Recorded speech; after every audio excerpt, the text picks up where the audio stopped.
Imagine sitting in front of someone and knowing what they're about to say before they say it. Not because of magic, not because of some spiritual power, but because you understand how the human brain actually works. Sounds unreal? That's because most people have been fed myths about mind reading. In reality, the human mind is predictable, patterned, and constantly leaking information through words, silence, posture, and timing. In this video, we're not chasing fantasies. We're breaking down how to read people logically and scientifically. No superstition, no fake body language tricks. Just psychology, behavior patterns, and real-world observation that actually works. By the end of this video, you won't feel confused by people anymore. You'll feel calm, aware, and one step ahead in conversations, negotiations, and everyday life. So if you're tired of guessing what people think, tired of misreading intentions, and tired of being emotionally reactive, this video will rewire how you see human behavior forever. Stay till the end, because once you understand this, people become predictable. The truth behind reading someone's mind. Let's get one thing crystal clear from the start. Mind reading is not some supernatural power. No telepathy, no sixth sense, no vibes from the universe.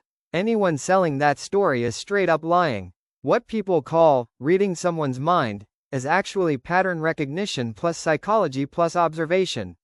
That's it. Nothing magical. Just brain science doing its thing. Humans are predictable in ways they don't even realize, and once you understand those patterns, you start anticipating thoughts instead of guessing them. Here's the reality most people miss. Thoughts leak. Not verbally, but behaviorally. Micro-expressions, tone changes, pauses, word choices, posture, eye movement. These are all unconscious outputs of the brain. The brain processes emotions first and logic later, so even when someone tries to hide what they're thinking, their body spills the data. If you train yourself to notice these signals, you're not reading minds, you're reading evidence. Another uncomfortable truth? People think they're unique, but psychologically, they run on templates. Fear, attraction, insecurity, dominance, guilt. These emotions trigger consistent behavioral responses across humans. Once you learn these response patterns, predicting thoughts becomes almost mechanical. That's why good interrogators, negotiators, therapists, and even marketers look scary accurate. They're not psychic, they're trained observers. This script is not about manipulation or tricks. It's about understanding human behavior at a deeper, scientific level. When you know how the mind reacts under pressure, comfort, threat, or interest, you stop reacting emotionally and start responding strategically. That's power, but only if you use it consciously. So for the rest of this video, forget movies, God-gifted powers, and fake gurus. We're breaking this down logically, step by step, using psychology, neuroscience, and real-world behavior patterns. No beliefs, only evidence. The golden rule: context controls the mind. If you want to read someone's mind, the first rule you must lock into your brain is this: no thought exists in isolation. Every thought is a reaction to context. Situation, environment, power dynamics, emotional state. These decide what a person is thinking before they even open their mouth. People don't think randomly, they think conditionally. Let's break this down rationally. Put the same person in 3 different contexts, alone, in front of authority, and with close friends, and you'll see 3 different versions of their mind. Same brain, different outputs. Why? Because the human brain is a survival machine. It constantly asks one silent question: what's the safest and most rewarding response right now? The answer to that question shapes thoughts instantly. This is why beginners fail at mind reading. They focus only on facial expressions or words, but they ignore context. That's like trying to predict weather by looking at one cloud. A person sitting silently in a meeting is not thinking nothing, they're calculating risk, status, and consequences. Silence in comfort means peace. Silence under pressure means fear or strategy.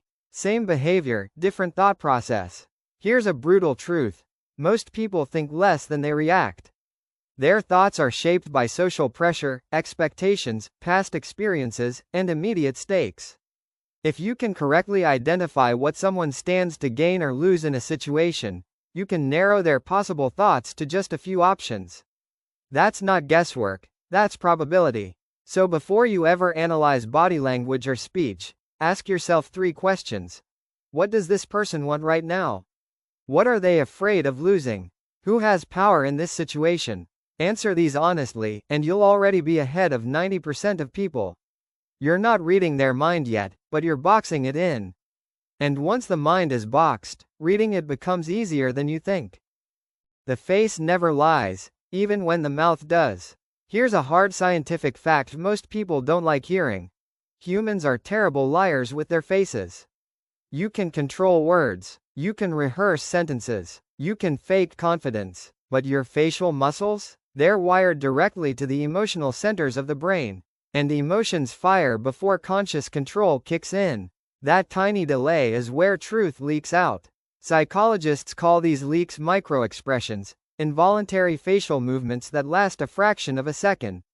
You won't catch them if you're distracted or emotional yourself. But once your observation skill sharpens, these flashes become loud signals. A quick eyebrow raise? Surprise. Tightened lips? Suppressed disagreement. One-sided smirk? Contempt. These reactions happen before the brain decides what lie to tell. What matters most is not the expression alone, but the timing. If someone smiles after you say something neutral, that's social politeness. If they smile instantly when a sensitive topic appears, that's anxiety masking. Real emotions appear fast and disappear fast. Fake expressions are slower and exaggerated. The brain has to manufacture them. Eye behavior is another giveaway, but not in the fake. Looking left means lying, nonsense. When people feel threatened, their blink rate increases. When they're interested, pupils dilate. When they're uncomfortable, they break eye contact at specific moments, usually when emotions spike, not randomly. Again, timing beats superstition. Here's the key mindset shift. Don't stare, observe casually. When you look too hard, you miss patterns. The goal is to notice changes from someone's baseline behavior. A calm person suddenly touching their face, adjusting clothes, or freezing their expression. That's internal conflict showing up externally. At this stage, you're not guessing thoughts. You're detecting emotional direction, comfort, resistance, fear, attraction, confidence. And once you know the emotional direction, the range of possible thoughts becomes narrow and predictable. Words are chosen, patterns are revealed. People think their words protect them. They don't. Individual words can be controlled, but speech patterns can't. The brain reveals itself not through what someone says, but through how they say it, when they hesitate, and what they avoid. This is where mind reading starts feeling unfair. Let's get scientific. When a person is comfortable, speech flows. When the brain is under cognitive load, lying, hiding, or emotionally conflicted, it slows down. You'll hear filler words, longer pauses, sentence restarts, and over-explanations. Not because they're nervous people, but because the brain is multitasking, constructing a response while suppressing a thought. Pay attention to pronoun shifts. When people talk honestly, they naturally use I. When they distance themselves from a thought or action, they switch to we, you, or passive language. Mistakes were made, instead of I made a mistake. That's not accidental, it's psychological distancing. The mind is trying to reduce personal threat. Another massive tell is over-precision. When someone gives unnecessary details to a simple question, it's often not honesty, it's defense. The brain believes details add credibility. On the flip side, vague answers where detail should exist usually signal avoidance. Both extremes point to internal discomfort. Also notice what triggers a change in tone. People become faster, louder, or suddenly serious around topics that matter emotionally. A neutral topic keeps a neutral rhythm. A sensitive thought disrupts rhythm. Rhythm breaks are mental alarms. The mistake most people make is interrogating. That kills information. Instead, stay quiet. Silence creates pressure, and pressure exposes patterns. When you don't rush to fill gaps, the other person's mind does it for you. By now, you should understand this. You're not hearing thoughts, you're watching the brain struggle to manage them. And struggle always leaves fingerprints. Body language, ignore the myths, track the tension. Let's kill the nonsense first.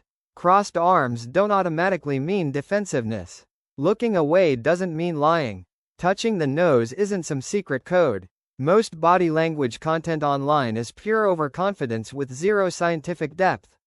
Real body reading is not about isolated gestures, it's about clusters and tension shifts. The human body reacts to thoughts before the conscious mind catches up.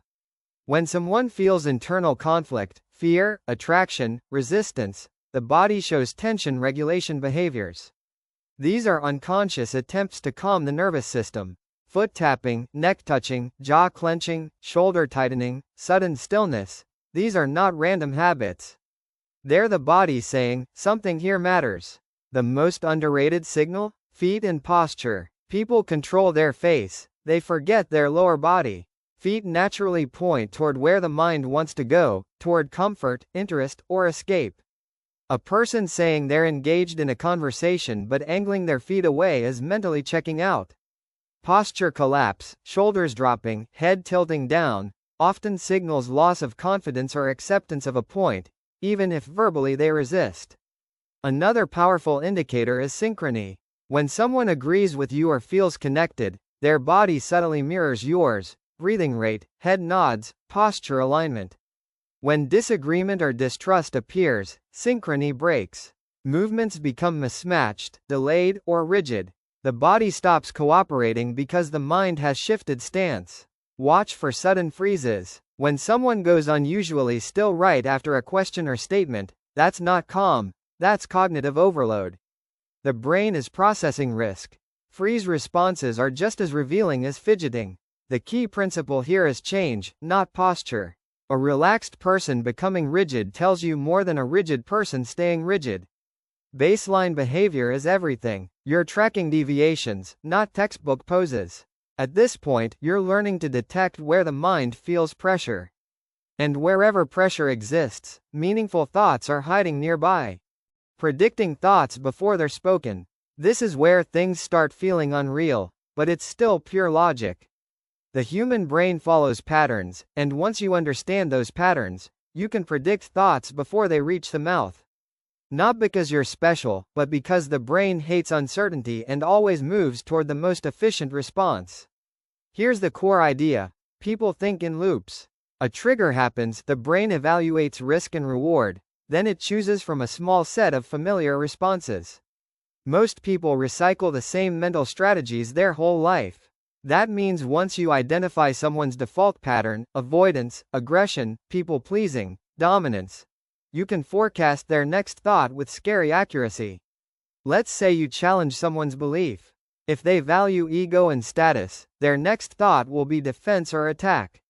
If they value harmony, it will be justification or agreement. If they value control, it will be redirection. Different personalities, same triggers, predictable outputs. You're not reading their mind, you're running a mental simulation based on known variables. Another critical factor is cognitive load. Under stress, the brain simplifies. Complex lies become short, strategic people become blunt, emotional people become reactive. If you apply mild pressure, through silence, direct questions, or unexpected framing, you force the brain into its default mode faster. That's when real thoughts surface, not rehearsed ones. Timing matters. The first response is almost always emotional, the second is rationalized. If you want the raw thought, watch the micro-reaction before the verbal response. That split second is the mind answering honestly before logic steps in to clean it up.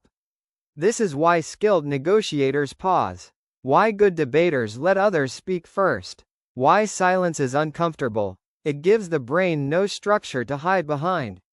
Once you can predict what someone must be thinking based on who they are and what's at stake, their actual words become confirmation, not discovery. The ethical line, power without control is dangerous. Now pause here, because this part matters more than technique. Understanding the human mind gives you leverage, and leverage without ethics turns into manipulation real fast. This skill can sharpen communication, negotiation, and awareness, but it can also mess people up if used carelessly. So let's be brutally honest and rational about boundaries. First principle. Reading minds doesn't give you moral authority. Just because you can detect fear, insecurity, or attraction doesn't mean you're entitled to exploit it. The moment you start using someone's psychological weak spots purely for control, you're no longer intelligent, you're just insecure with better tools. Power used to dominate always backfires socially and psychologically. Second principle: prediction is not permission. You might know what someone is thinking, but that doesn't mean you should expose it. Calling people out publicly, cornering them emotionally, or forcing confessions creates resistance, not respect. The human brain reacts to threat by shutting down or fighting back. If your goal is influence or clarity, aggression is the dumbest move. Third principle: self-awareness comes first. Before reading others, you must read yourself. Your biases, ego, mood, and assumptions can distort interpretation. If you're angry, you'll see hostility everywhere. If you're insecure, you'll misread neutrality as judgment. A sharp observer controls their own emotions first, otherwise, observation becomes projection. There's also a practical rule smart people follow. Use insight to reduce friction, not increase it. If you sense discomfort, soften the environment. If you sense confusion, clarify. If you sense resistance, slow down. This is how leaders, therapists, and negotiators build trust. By responding to the mind, not attacking it. The real flex is this: knowing what someone is thinking and choosing not to weaponize it. That restraint is what separates intelligence from manipulation. The practical framework: how to read minds in real conversations. Now we put everything together. No theory, no fluff, just a clean, usable framework you can apply in daily life. If you follow these steps in order, you'll stop guessing and start inferring thoughts logically. Step 1 is baseline first. Every person has a natural rhythm, how they speak, move, and react when relaxed. You cannot read deviations if you don't know the default. So in the first few minutes of any interaction, don't analyze, just observe. Speed of speech, posture, eye contact, energy level. This becomes your reference point. Step 2 is introduce a variable. A topic, question, or statement that slightly matters. Not aggressive, not dramatic, just relevant. The goal is not confrontation, it's to see if anything shifts. When the mind feels pressure, behavior changes. No change means low emotional investment. Change means the thought matters. Step 3 is track clusters, not signals. One gesture means nothing. 3 aligned changes mean everything. A pause plus tone shift plus posture change? That's internal processing. A smile plus avoidance plus over-explaining? That's masking. Patterns beat instincts every time. Step 4 is pause and let silence work. Silence forces the brain to continue processing outwardly. Most people talk to escape silence, not to communicate. When you don't interrupt, you give the mind space to reveal more than it intended. Step 5 is confirm indirectly. Instead of accusing or assuming, reframe. So it sounds like this part is still unclear, or, it seems this decision has some risk attached to it. Watch the reaction. Agreement or correction both give you more data. You're testing hypotheses, not mind reading magically. By following this loop, baseline, trigger, observe, pause, test, you turn conversations into information systems. Calm, clean, rational. At this level, you're not reacting emotionally. You're operating consciously while others run on autopilot. The biggest mistakes that ruin mind reading. This is where most people completely mess it up. They learn a few concepts, watch some body language clips, and suddenly think they've unlocked the human brain. That overconfidence is the fastest way to become inaccurate. Real mind reading is humble, probabilistic, and slow, not dramatic. The first major mistake is confirmation bias. You notice one signal, form a conclusion, and then selectively look for evidence that supports it. That's not intelligence, that's self-deception. The brain loves being right more than being accurate. A rational observer stays open to being wrong and keeps updating their interpretation as new data appears. The second mistake is ignoring baseline differences. Not everyone avoids eye contact because they're hiding something. Not everyone fidgets due to anxiety. Personality, culture, neurodiversity, all of these affect behavior. If you skip baseline observation, you're projecting stereotypes, not reading minds. The third mistake is emotional contamination. If you're invested in the outcome, your perception is already compromised. Attraction, anger, ego, insecurity, these emotions distort interpretation. The sharper your emotions, the blurrier your observation. That's why interrogators, therapists, and analysts train emotional control first. Another big error is forcing interpretations too fast. Thought patterns reveal themselves over time, not instantly. Rushing to label someone's thoughts shuts down curiosity and makes you miss contradictions. Smart observers think in probabilities, not absolutes. Likely, not definitely. Finally, the most dangerous mistake: thinking this makes you superior. The moment you feel smarter than others, you stop learning. Human behavior is complex, adaptive, and context-dependent. Respect that complexity, or it will humble you fast. If you avoid these traps, your accuracy skyrockets, not because you know more tricks, but because you think more clearly. Final lock-in: from guessing to understanding. This is where everything comes together. If you remember only one thing from this entire video, let it be this: mind reading is not about certainty, it's about clarity. You're not trying to magically know thoughts, you're trying to reduce ignorance. The goal is fewer wrong assumptions, calmer reactions, and smarter responses. Once you start seeing people as systems instead of mysteries, your whole interaction style changes. You stop taking things personally because you understand behavior is driven by fear, incentives, habits, and context, not by destiny or vibes. Someone's anger stops feeling like an attack and starts looking like insecurity. Someone's silence stops feeling mysterious and starts looking like calculation or overwhelm. This skill also flips inward. The more you observe others objectively, the more you catch yourself in real time. You notice your own defensive tone, your own avoidance, your own emotional spikes.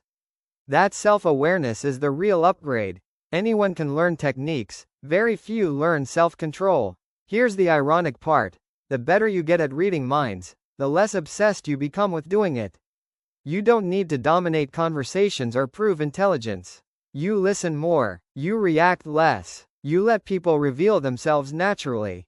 That calm presence alone gives you influence most people never develop. So forget the fantasy of mind reading as power. Think of it as mental literacy. Just like reading words lets you understand books, reading behavior lets you understand humans. No superstition, no manipulation, just rational observation, practiced patiently. And once you operate from understanding instead of assumption, people won't say you can read minds. They'll say you're hard to fool,